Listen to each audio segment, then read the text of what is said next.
Hey, welcome to JA's Recipe for Success video show and podcast. You know, this show was created to inspire our audience and the students that we serve at JA through the stories and journeys of leaders. I've learned so much from these interviews, and I hope you have too. This month is a special month to junior achievement. It's National Entrepreneurship Month. Entrepreneurship is one of our core 3 pillars. The work that we do with young people around this is just amazing to watch them transform. This is a month to celebrate the successes, contributions, and innovation of our nation's entrepreneurs. It's a time to promote entrepreneurship and recognize the courage of these innovative pioneers. It's a time to recognize the contribution and impact entrepreneurs have on our local economy. And it's a time to encourage and instill the entrepreneurial spirit and mindset in our young people.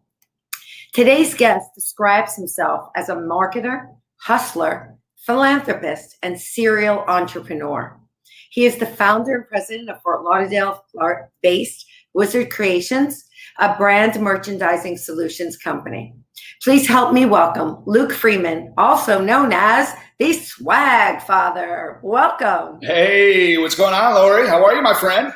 I am great. Is that a takeoff from The Godfather? A little bit, yeah. I love it. Put my merch swag in there, yeah. I love the word swag. I do. Whether somebody walks with swag, gives you swag, I love it. Right. Love it. Thank you so much for joining us today. I really, really appreciate it. I've always been a fan of your energy and all the things that you're doing and your creativity. I love your hustle. You're always looking for something new. What's the next thing? Always moving. Absolutely. And I guess that's the life of an entrepreneur, right? It is. So tell us, for our students and for our audience, why did you choose to become an entrepreneur, Luke? What was it that led you down this path? Well, I think entrepreneurship chose me. You know, I grew up in a small town in Illinois. My dad was an art teacher. My mom was a stay-at-home mom. And I saw very early on their entrepreneurial journey started with them printing T-shirts in our family's garage. And my path in my career, I was in corporate America. And at the time, I saw kind of a lot of decisions being made that I just didn't, not necessarily agree with, but didn't understand, And it was right before the recession hit.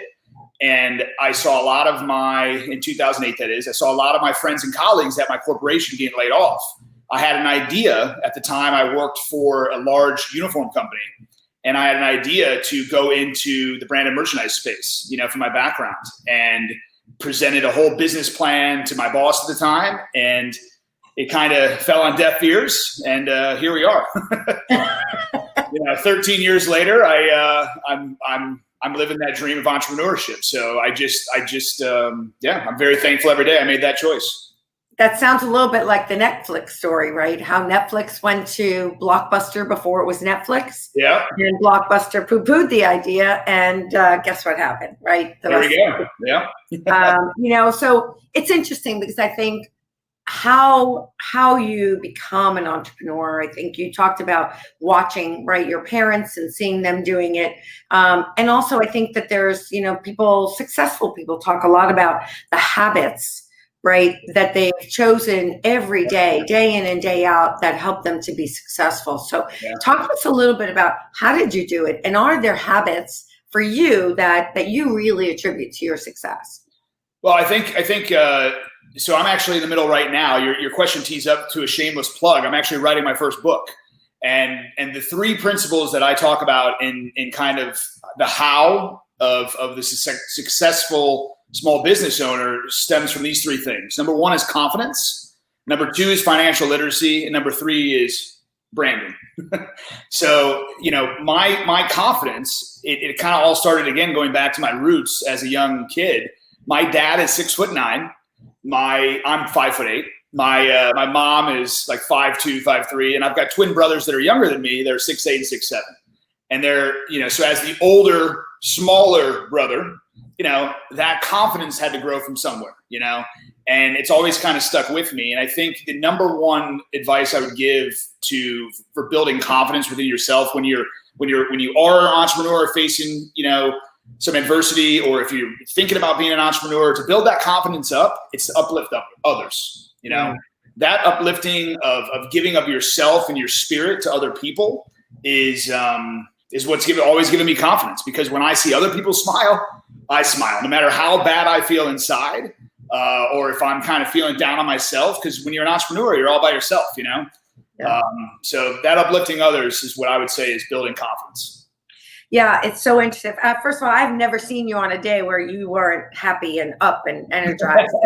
So you do it really, really well. And I think you're right. Confidence is true. It's interesting. The other day we were filming the show with 4 of our young entrepreneurs from JA Fellows who went on to graduate the program and graduate high school. Yeah, awesome. And they started their own business. And when I asked them their biggest challenge, guess what they said? It was kind of a lot to what you said.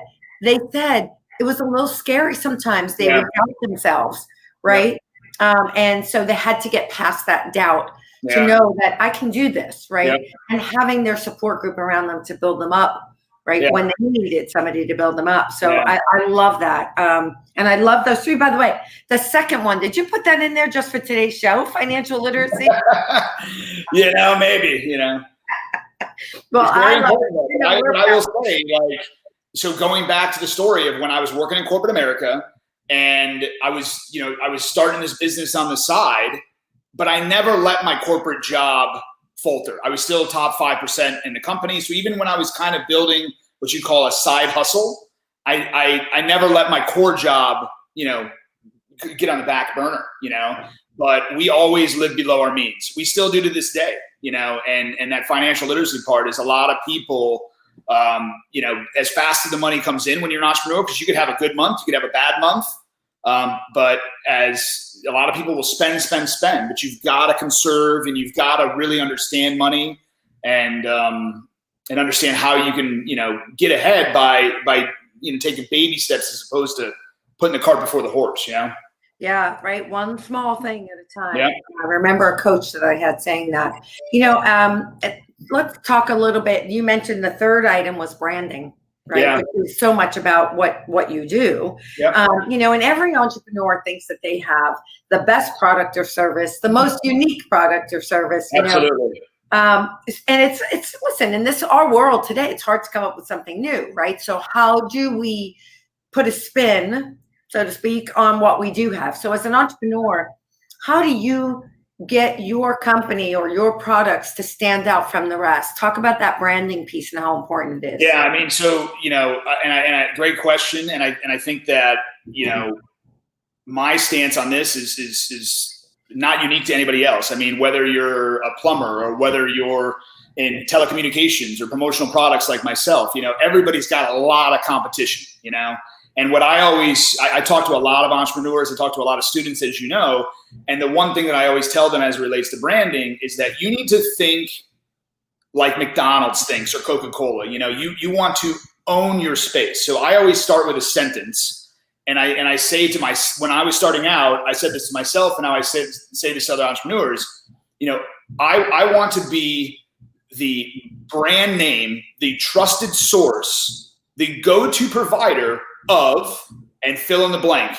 For me, it was promotional products, and then in whatever your city is, So I want to be the premier brand that everybody knows in promotional products in Fort Lauderdale, So that's what I set out to be. Was I wanted people to know us in my market.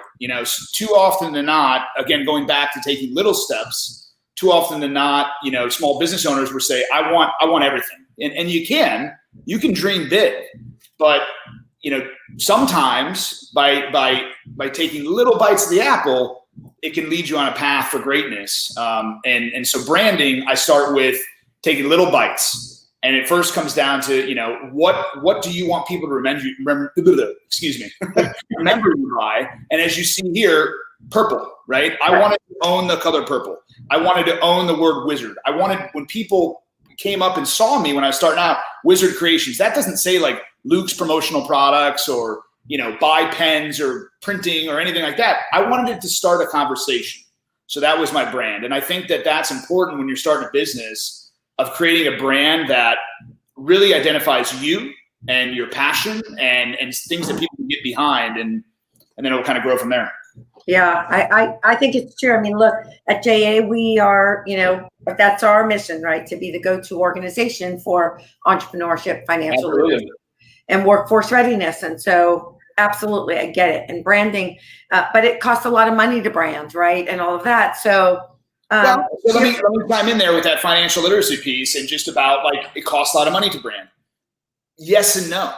Like when I was starting out, like, again, I wanted to, before I had fancy embroidery machines to put my logo on stuff and all that. I mean, you can go to TJ Maxx, Marshalls, and get a purple blazer, a purple shirt, a purple socks, purple hanky. And I'm not saying that for every single business that is the path, but you can do little things, little things that will make you appear, to be bigger than you are as a small market brand that will grow.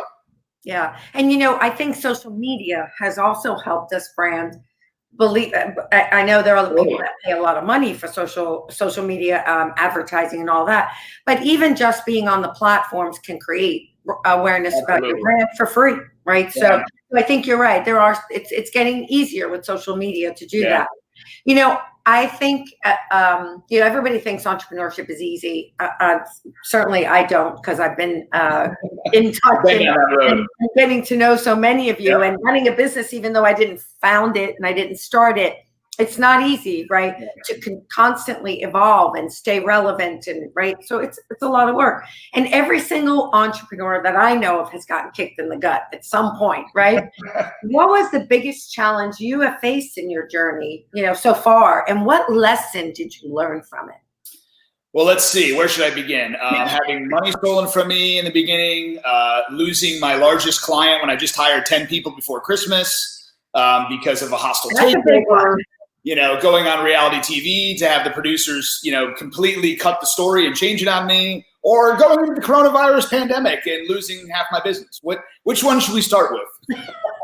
Yeah, the gut punching is constant, and that's where confidence comes back into play, right? No matter how many times you get kicked back down or what it is, it's all about this. It's all about putting out love. It's all about putting out positivity, because my karma is my success. Mm-hmm. I never stopped giving back.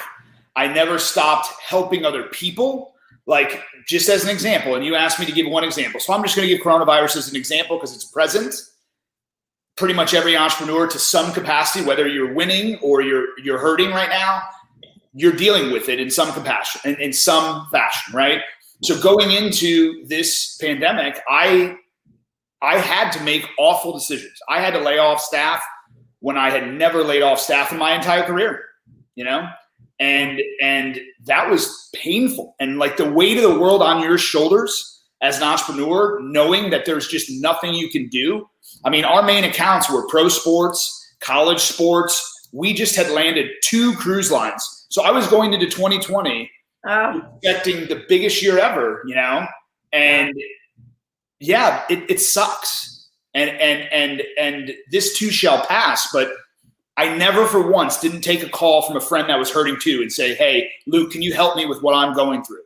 Hey, can you help me with this? You always get back in it. So I think the biggest thing when you're facing adversity is remember that karma, remember that just passion for others and uplifting others, and then take a breath. Yeah. And I sat there, I'm not kidding you, until when I made my pivot in the pandemic, I sat for 2 full days in a room, just trapped by myself and my thoughts with my pen of writing, how can I get past this? And we got past it. Well, we're getting past it. None of us are out of the woods yet. We have no idea what's going to happen, but. That's true. None of us do know what's going to happen, but we have to remain positive, as you said. Yeah. But I hear also, and I'm sure that you're thinking about this as you're moving forward, right? Having your businesses in those couple of areas, which ended up being 2 of the hardest hit areas, right? Yeah. Probably taught you a great lesson about diversification, right? Yeah. And making sure that you are doing business across the board. Yep. And make right so that if one sector goes out, Yep. you're in the other sector. So I know Yeah. I'm sure that's on your list of things you learned or not learned, but that you're applying right now. So, I think, I'm going to ask the question, do you think that entrepreneurship has changed? You've been in it how long now? 14 years. 14 years. So do you think it's changed over the last 14 years? And if you do, what skills, right? How have you had to shift your own skills to meet the evolving world of entrepreneurship? Yeah. So the biggest change that I've seen over the 14 years is twofold. Number one, the word entrepreneur is very sexy, Even back in the mid 2000s when I started becoming, an entrepreneur to start my own business, it wasn't sexy. When I went to college, I graduated in 2004.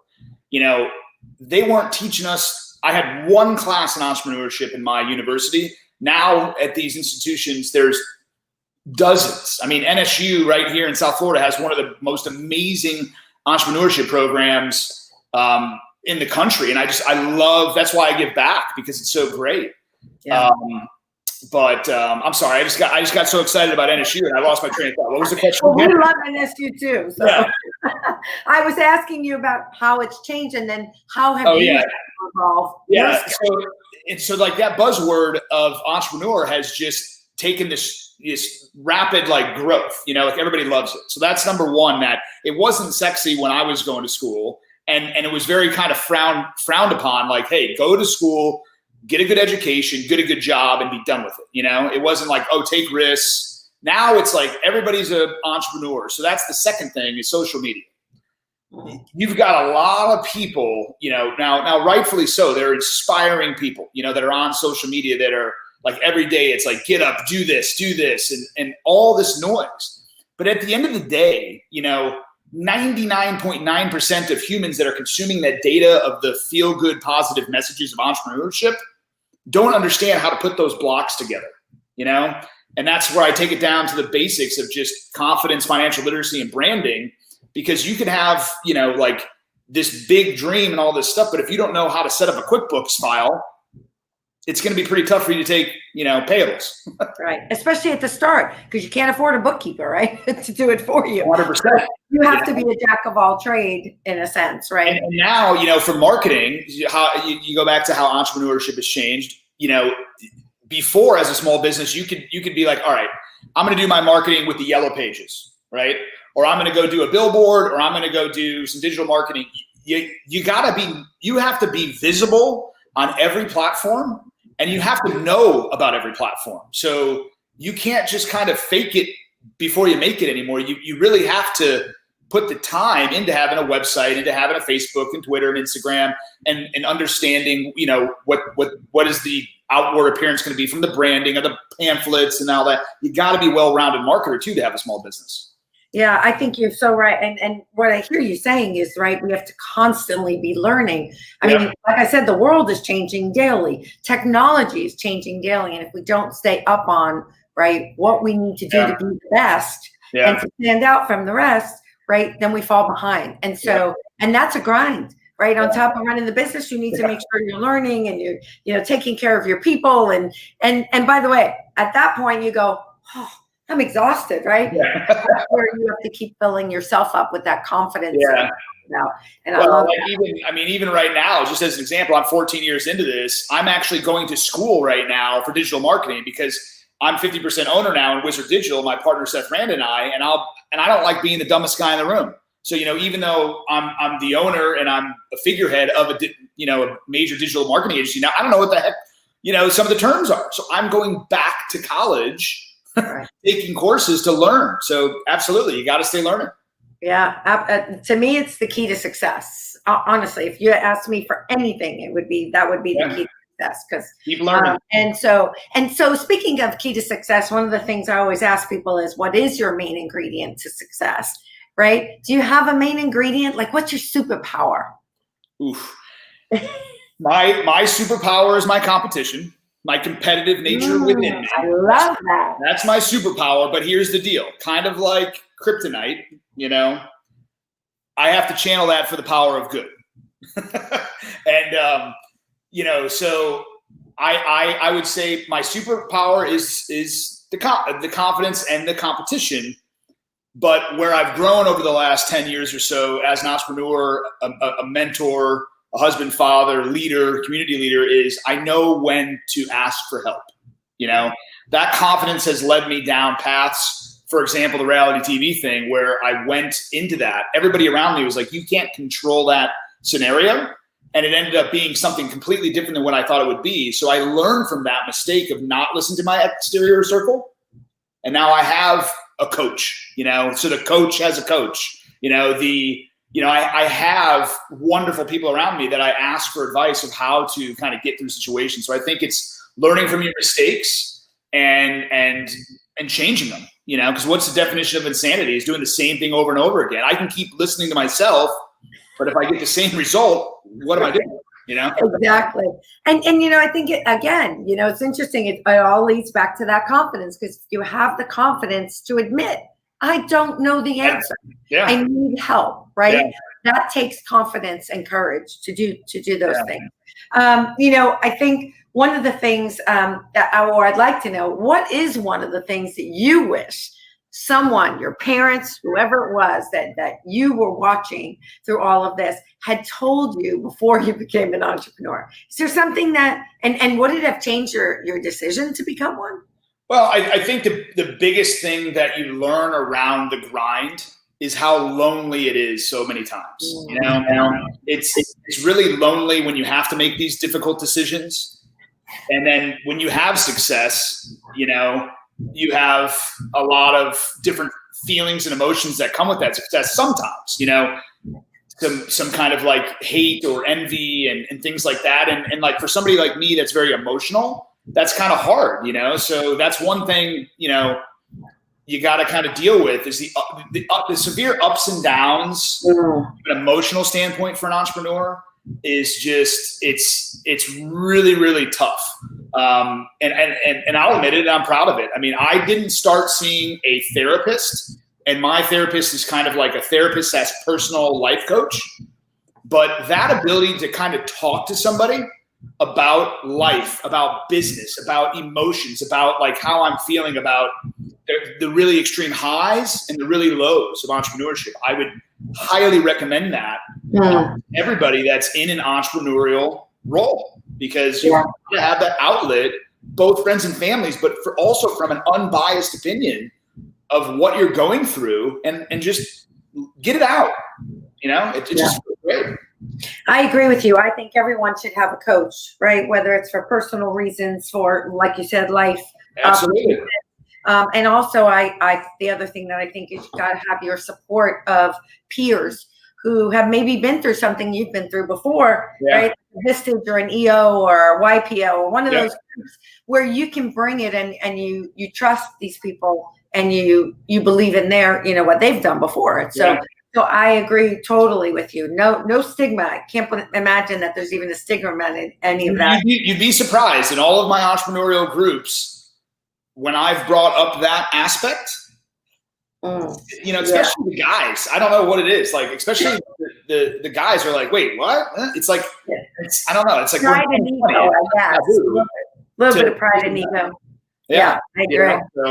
So, Luke, because you've been a part of our JA Fellows program, you've been a shark on the Spark Tank. And so, as I said, I just did a show with 4 of them who have actually gone on to build their own businesses. Yeah, awesome. One of them is now employing 13 people. So great.